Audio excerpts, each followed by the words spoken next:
Spoštovane gospe, spoštovani gospodje, spoštovana dr. Nelida Nemec, kuratorka naših razstav, spoštovani minister. Danes smo se zbrali prvič tukaj v vrtu vhoda v upravo festivala Ljubljana, v nekdanji križniški samostan. In moram reči, da kljub neljubi odločitvi tukaj prisotnega ministra o vračilu cerkve v naravi redu, da sem nocoj celo malo hvaležen, ker smo odkrili tak briljanten prostor za tole razstavo. V celoti pa seveda ne, in zadeva je seveda na Vrhovnem sodišču, kjer poskušamo dokazati, da je velika škoda vrniti cerkev v naravi križnikov. Ampak vse to počnemo v kulturnem dialogu in brez hude jeze, ampak seveda z veliko žalostjo, verjetno tako na eni kot na drugi, kot na tretji strani. Ampak nocoj smo tukaj zaradi lepega večera, zaradi skulptur Janeza Lenasija. Lani smo občudovali skulpture Negovana Nemca v Križevniški cerkvi, danes iz že omenjenega razloga v tem skritem kotičku, ki sploh ni tako skrit, ampak nikoli ni takšen kot nocoj. Podnevi, ko je tukaj 35 stopinj, seveda zgleda popolnoma drugače kot zdajle na tem travnatem tepihu, ki smo ga položili mesec dni nazaj posebej za to razstavo. Zdaj mi pa dovolite, da se zahvalim Nelidi Nemec, živa, pridite sem, kar direktno, za vso njeno delo.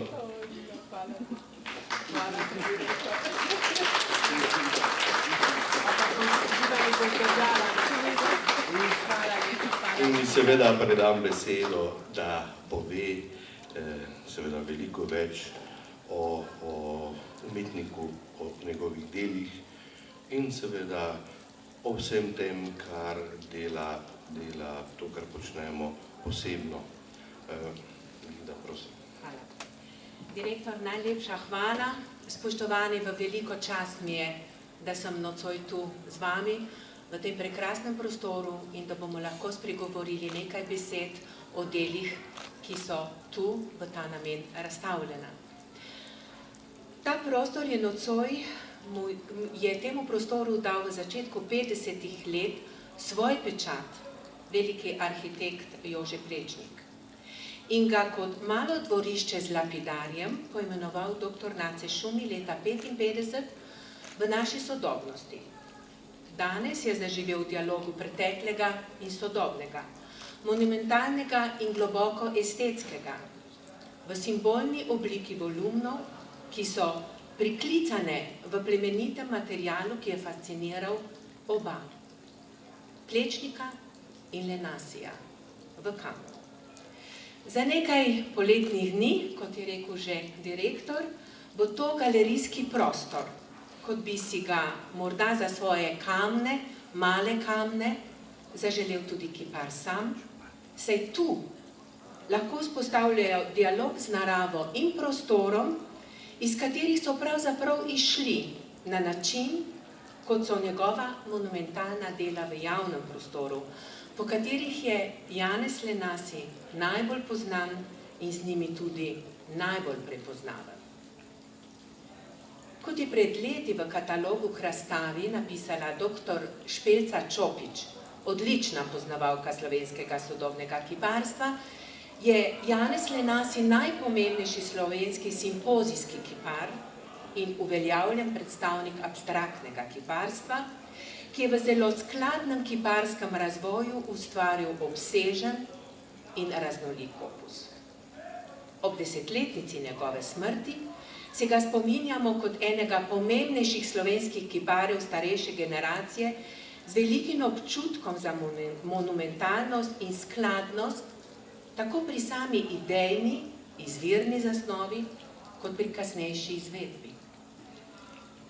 Spominjamo se ga kot plodnega ustvarjalca, ki je pustil svoj globoko sled tako na področju javne plastike, če tu omenim samo Fontano v Ljubljani iz leta 1978, kot tudi spomeniške plastike.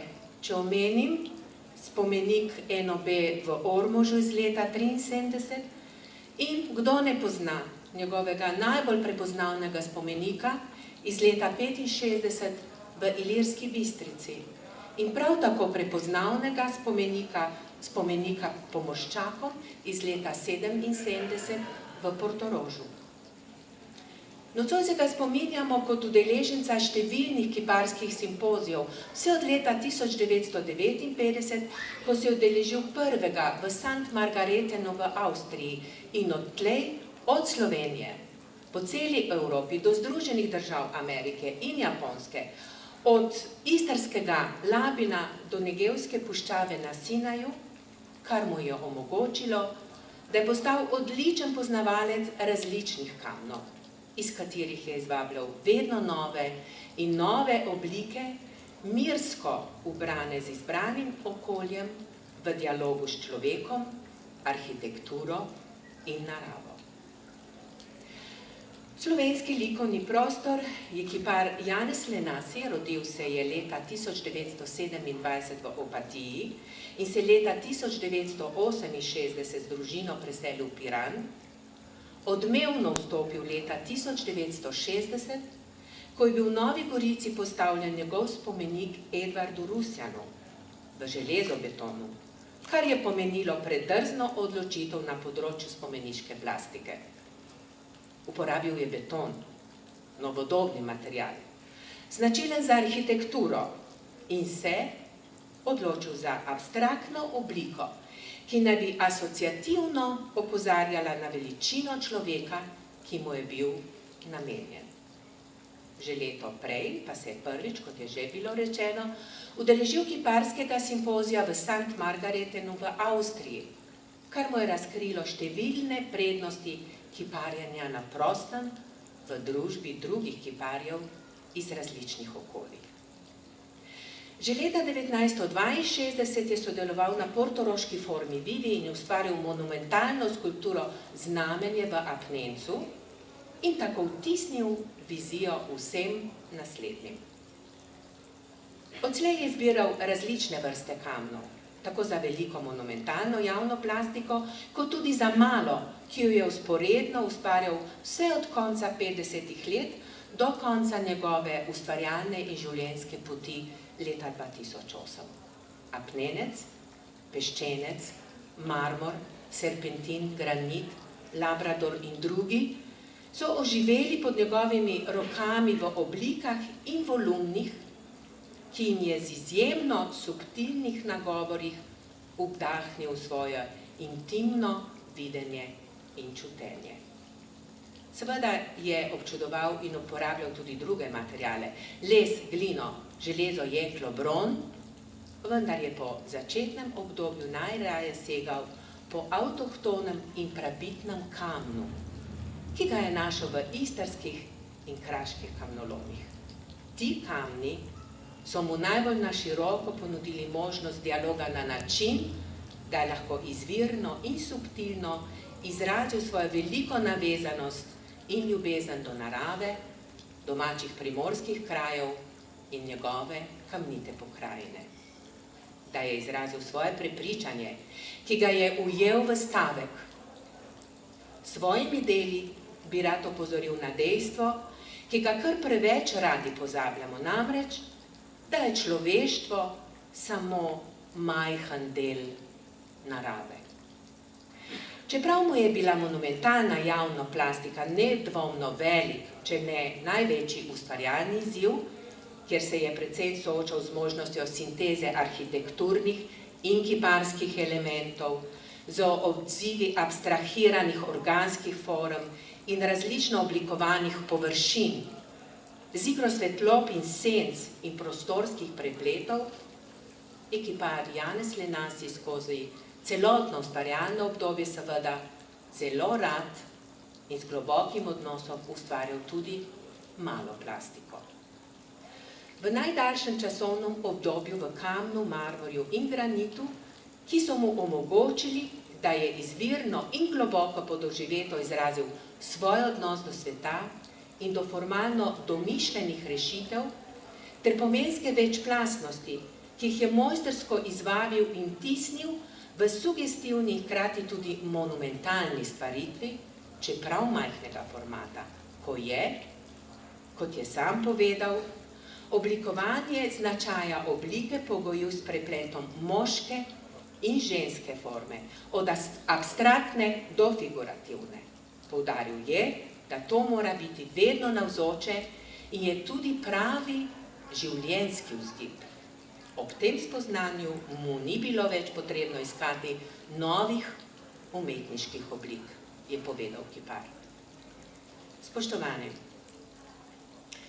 izbor 15 del iz obdobja od leta 1964 do 2005, ki so postavljena tu, v tem prekrasnem atriju, prikazuje dela, ki bi jih lahko opredelili kot abstraktna in zaobjamejo najpomembnejše njegovo ustvarjalno obdobje, ko je zelo subtilno priklical estetsko z geometrijskih oblik s pridihom minimalizma in hkrati izjemne čutnosti in spoštovanja do primarne izraznosti materiala. Razstavljena dela izražajo kiparjevo najpomembnejše videnje in doživljanje kamna. Videl in doživljal ga je skozi prizmo dveh glavnih pogledov in čutenj. Skozi mehkobo valovitih form, ki spominjajo na valovanje morja, kjer je oživljal organsko bipolarnost, in skozi prečiščeno strogih geometrijskih form s poudarkom na znaku in simbolu. Tudi pri teh delih lahko razberemo kiparjev odnos do materiala. Kadarkoli je posegal kamnito gmoto, je to naredil z velikim spoštovanjem. Obdelal ga je tako, da se je prilagajal njegovemu notranjemu drgetu in energiji, ki jo omogočila rojstvo novih, živih oblik. Vanj je posegal z veliko ljubeznijo. Vanj je zarezal premišljeno in s toplino. Zavedal se je, da ko enkrat posežeš v kamnito jedro, ni več poti nazaj. In zavedal se je, da je narava najboljši kipar. Zato je v kamnito gmoto posegal tako s premislekom kot intuicijo. Oblikoval tako, da je črpal tako v naravi kot svoji bogati notranjosti. Od tod njegove enostavni arhetipski znaki vodoravnice in navpičnice, spirale, trikotnika, romba, križa in drugih. Od tod njegove praoblike, ki jih prikliče z glajenjem, skoraj božanjem, da zunanja lupina, njegova koža, zadrhti v mehkobi in gladkosti. Tudi haptičnosti, ki ob svetlobi in harmoniji volumno in mas igra pomembno vlogo pri sporočanju njegove likovne vsebine. Razstavljena dela, če omenim samo ravnotežje, družina, skupaj zaporedje, nam odstirajo le delček njegove intimne, globoko občutene duhovne dimenzije. So le v pogled, v obsežen življenjski opus, trdno zapisan slovensko in evropsko kulturno zakladnico in so povabilo, da ne bi nikoli zbledela v našem spominu, da bi ostala živo vpeta v sedanji čas in prostor. Spoštovani, naj se ob zaključku te svoje predstavitve toplo in iz srca zahvalim direktorju festivala, dragemu prijatelju Darku Brleku in seveda njegovim sodelavcem. Res hvala, ki so strokovno in z globokim občutkom sodelovali pri razstavi. In seveda moja topla zahvala gre tudi lastnikom razstavljenih del, kiparjevi ženi, gospe Marjanci Lenasi, Marjanca, pridete bliže, in sinu Alešu, ki sta dela posodila in z globokim spoštovanjem in odnosom skrbita za dediščino tega velikega kiparja. In če zaključim, če mi dovolite, z Lenasijevimi besedami. Tako je povedal: in nosijo globoko sporočilo. Tako je zame umetnost ponavljanje življenja v določeni obliki, ki jo formiraš. Verujem v umetnost. Ko so diskreditirane vse ideologije in religije, bi morala umetnost prevzeti bistveno vlogo. Spoštovani, želim si, da bi to spoznanje odmevalo tudi v slovenskem prostoru. Hvala lepa.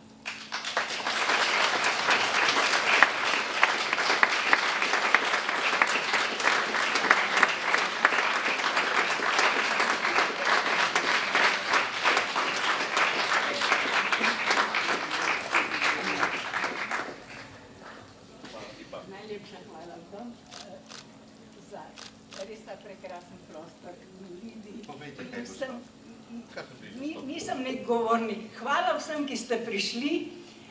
Hvala direktorju, gospodu Brleku. Nelina, to pa sploh. Bilo mi v veselje. Res, zelo sem ganjena in hvala. Uživajte v tej večeru. Hvala.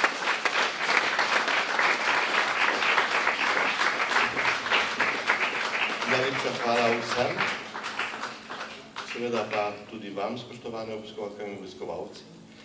Dovolite, da vas povabim v Peklensko dvorišče, da se nekoliko osvežimo po tem vročem večeru. Smo mislili na začetku tudi del razstave postaviti tam, pa ni šlo. Ko sem danes dopoldne sva z Nelido skupaj pogledala, je tukaj čisto drug prostor, bo tam samo drink, tako da upam, da nam tega ne zamerite. Hvala, da ste prišli. Pridite tudi v petek na Vesno, v obnovljene Križanke, še vedno brez strehe, in potem na Kreslina in na Lajbah. Streha bo morala še kakšno leto počakati.